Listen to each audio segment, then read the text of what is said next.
안녕하세요. 부남부녀TV의 부남입니다. 이거 안 하면 은퇴 후 무너집니다. 은퇴 이후 진짜 삶이 시작된다고 하죠. 은퇴 후 인생을 무너뜨리는 오해와 또 좋은 설계 방향에 대해서 이야기를 해보고자 합니다.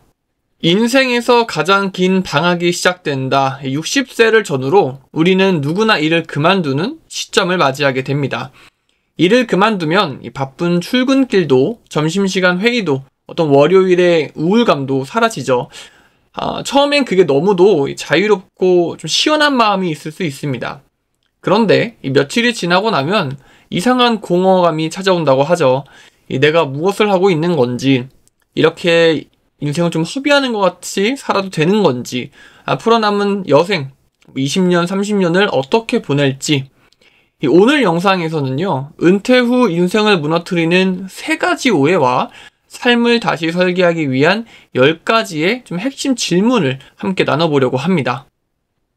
자, 은퇴 후 인생을 무너뜨리는 이 3가지 오해, 그리고 건강한 노후를 위한 10가지 노후의 설계 방향에 대해서 조금 자세히 얘기를 나눠보도록 할게요.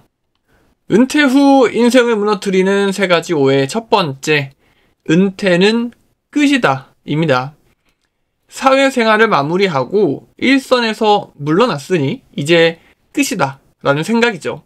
하지만 사실은 정반대라고 생각합니다. 은퇴는 2번째 인생의 입구라고 생각합니다. 우리는 평균적으로 83세 이상을 살고 있습니다. 60세에 은퇴를 한다면 20년, 25년 이상은 더 살아가게 되는 거고요.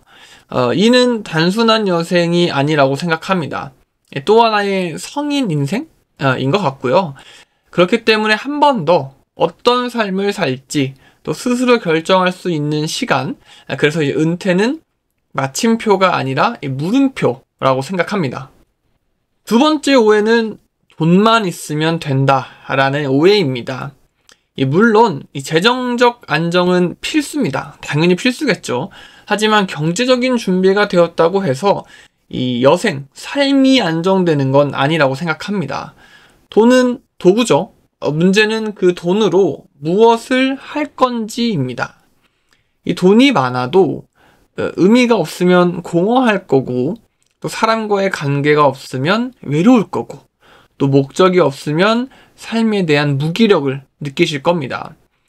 이 퇴직연금, 월급을 대체할 수 있죠. 하지만 직업을 대체할 수는 없을 겁니다. 그렇기 때문에 돈보다 더 중요한 건 내가 이 시간 어떻게 살아갈 것인가에 대한 설계가 필요할 겁니다. 마지막 오해는 나는 아직 괜찮다라는 생각입니다. 아직은 건강하니까, 시간이 많으니까 좀 쉬다가 나중에 천천히 생각하자. 하지만 은퇴를 해보신 분들의 이야기를 들어보면 은퇴 이후는 생각보다 훨씬 빠르게 흘러간다고 합니다. 하루, 한 달, 1년이 순식간에 지나가고 어느 순간 나는 대체 뭘 하고 있는가라는 자괴감에 빠지기도 한다고 합니다. 이 시간은 준비된 사람에게만 기회를 줍니다. 이 시간을 미리 연습해둔 사람만이 좀 은퇴 후에도 자기다운 인생을 살 수 있지 않을까 생각합니다. 자, 앞서 설명드린 오해를 바탕으로 이제는 생각을 바꾸셔야 한다고 생각합니다. 노후 설계는 돈의 설계가 아닙니다. 이 삶의 구조를 다시 짜는 작업일 거고요. 그동안 삶이 어떤 직장, 일이 조금 중심이었다라고 하면 앞으로의 삶은 내가 중심이 되어야 된다고 생각합니다. 그러기 위해선 지금부터 스스로 자기 자신에게 물어봐야 할 10가지 질문들을 좀 이야기해보고 깊은 고민을 해보시는 순간을 가졌으면 좋겠습니다. 자, 첫 번째 질문, 앞으로의 20년 나는 무엇을 중심으로 살 것인가에 대해서 질문해보면 좋을 것 같습니다. 젊었을 땐 직업, 생계, 이런 것들이 조금 중심이었겠죠. 하지만 은퇴를 하고 난 다음에는 어떤 여행, 사람과의 관계, 아니라면 도전, 또는 건강이나 어떤 운동에 이런 관련된 어떤 거에 중심으로 살 것인가를 조금은 짤 필요가 있다라고 생각하고요. 나의 시간, 여생과 에너지 어디에다 쏟을 건지 이 질문이 여러분 노후 설계의 첫 시작이지 않을까 싶습니다. 자, 두 번째, 나는 어디에서 누구와 살고 싶은가입니다. 남은 여생을 해외에서 살고 싶을 수도 있고 국내에서 살고 싶을 수도 있습니다. 뭐 국내라 하면 시골, 지방, 뭐 제주도도 있을 거고, 나는 도심권, 뭐 서울이나 수도권에서 계속 보내고 싶다라는 것도 분명히 정하셔야 할 거고, 가족과 조금 떨어져서 혼자만의 좀 여유로운 시간을 보내고 싶다라는 분도 계실 거고, 좀 친한 사람들, 가족, 가까운 사람들과 함께 공동체적인 생활을 하고 싶다라는 분도 계실 겁니다. 이 노년의 삶은 그 공간이 곧 삶의 질일 겁니다. 어떤 의료나 뭐 사람, 환경 다 고려해야 하기 때문에 어디에서 누구와, 이것도 여러분들이 좀 고민해 볼 사항이라고 생각합니다. 자, 세 번째 질문은 나는 누구와 연결되어 있는가입니다. 좀 어려운 말일 수 있겠지만 관계에 대한 좀 고민을 해보실 필요가 있다라고 생각하는 질문입니다. 이 사회적인 관계는 단언컨대 나이가 들수록 줄어듭니다. 어릴 땐 가깝고 친하게 평생 지낼 것만 같았던 친구들도 각자의 이유로 흩어지고 멀리하게 되는 그런 현상들을 겪게 될 텐데요. 이러한 것들은 곧 고립이라는 어떤 기분을 주게 되죠. 즉 이 고립은 우울과 또 질병으로 이어질 수도 있다라고 하니 여러분들 노후를 설계하실 땐 내 근처에 나의 어떤 우울감과 고민들을 털어놓을 수 있는, 이 말을 걸 수 있는 사람이 있는가, 내 이야기를 들어줄 수 있는 가까운 정말 친한 사람이 있는가, 이 관계에 대해서도 분명 생각해 보셔야 합니다. 네 번째는 일 없이도 나를 설명할 수 있는가입니다. 직업이 사라졌죠. 뭐 자영업을 하시던 뭐 사업을 하시던 어떠한 일을 더 연장해서 하실 수 있겠지만 일단 은퇴라는 건 직업이 사라진 나입니다. 이제 그럼 나는 누구인가 고민을 하셔야 될 거고, 이 명함이라는 게 없죠. 그렇기 때문에 나로서 어떻게 나를 표현할 것인가 라는 좀 연습이 있으셔야 된다고 생각합니다. 자, 그리고 다섯 번째는 내 하루는 어떻게 흘러가고 있는가에 대한 플래닝을 조금 하실 필요가 있다고 생각합니다. 이 시간을 어떻게 보내냐, 곧 우리의 정체성을 드러낸다라고 생각합니다. 몇 시에 일어나실 건지, 나의 삶의 루틴은 일어나서 식사를 하고 운동을 하고 이러한 나의 루틴들, 또 감정들은 어떻게 흘러가고 어떻게 소모하고 어떻게 드러낼 것인가 또 중요할 거고, 내게 남아있는 어떤 시간들 어떻게 조금 소중하고 계획적으로 짤 것인가, 나만의 플래닝을 조금 하지 않으면 여러분의 인생이 다소 지루해질 수 있다는 점을 아셨으면 좋겠습니다. 여섯 번째 질문은 나만의 즐거움이 무엇인지를 생각해보면 좋겠다라는 질문입니다. 과거에는, 즉 은퇴 전에는 돈을 벌기 위한 일을 주로 했죠. 하지만 이제는 돈을 벌기 위한 일이 아니라 정말 순수하게 내가 좋아서 하는 일, 즉 어떤 것으로부터 나는 즐거움을 얻을 것인가를 좀 고민해 보셨으면 좋겠습니다. 일이 아닌 나의 어떤 일상적이고 좀 평소와 다르지 않은, 무척 벗어나지 않은 범위의 어떤 일들이지만 이것들이 정말 할 땐 행복하고 기쁨을 준다라는 것들, 이런 것도 정해보시면 좋을 것 같습니다. 자, 일곱 번째는 나는 무엇을 배우고 싶은가입니다. 잘 아시겠지만 지금이 가장 빠릅니다. 이 배움은 늦지 않습니다.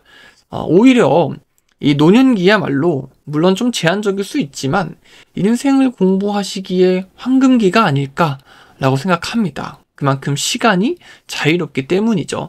한 번도 해보지 않았던 일을 배우는 거 저는 괜찮을 거라고 생각합니다.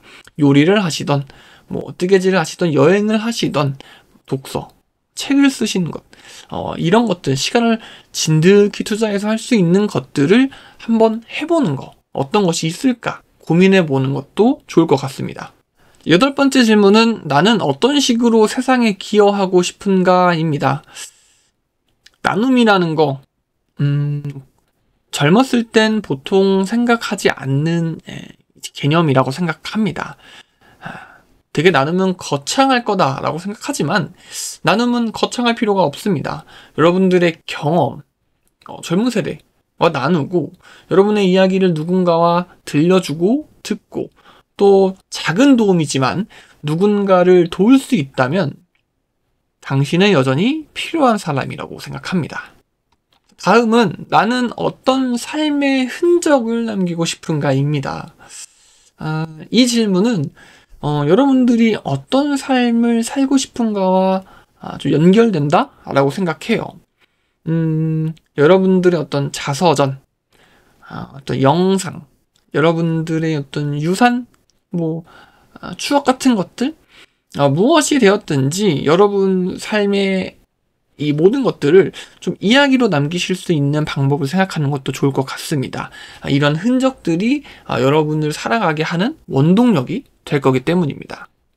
자, 마지막 10번째 질문은 나는 지금 무엇부터 시작할 수 있는가입니다. 잘 아시죠? 계획보다 중요한 건 시작입니다. 이 한 걸음을 떼는 게 굉장히 어렵고 고되다고 생각합니다. 책을 쓰시고 싶다면 한 줄부터 쓰시는 걸 시작하시고요. 여러분의 관계를 위해서라면 한 사람부터 만나는 걸 시작하고, 나는 건강을 책임지고 싶다라고 하면 1시간, 10분 이 걷는 것 자체가 여러분들의 시작일 거고, 이렇게 당장 시작하고 할 수 있는 이 작은 변화라고 할 수 있죠. 이 작은 변화가 여러분들의 인생, 여생의 후반을 바꾼다라고 생각합니다. 자, 오늘은 조금 심오한 이야기를 했다라고 생각할 수도 있지만, 어떻게 보면 여러분들의 은퇴를 어떻게 설계할 수 있을 것인가에 대한 방향성을 이야기해 본 시간이 아닌가 싶습니다. 쉽게 생각할 수 있는 오해 3가지를 좀 이야기를 해봤고, 여러분들 각자에게 던져보는 질문들 10가지를 통해서 여러분들이 어떤 노후, 은퇴 후에 어떤 여생을 보낼 것인지를 조금 생각해 보시는 시간을 가졌으면 좋겠습니다. 이 은퇴는 2번째 인생이다 라고 하죠. 은퇴는 두려운 게 아닙니다. 사실 가장 두려운 건 무엇을 해야 하는지 전혀 모르는 상태, 이게 사실 정말 두려운 상태라고 생각합니다. 오늘 나눴던 질문들을 좀 곱씹으시면서 하나씩 적어보시기를 권해드려요. 생각보다 많은 답이 아마 여러분들 안에 이미 있지 않을까 생각합니다.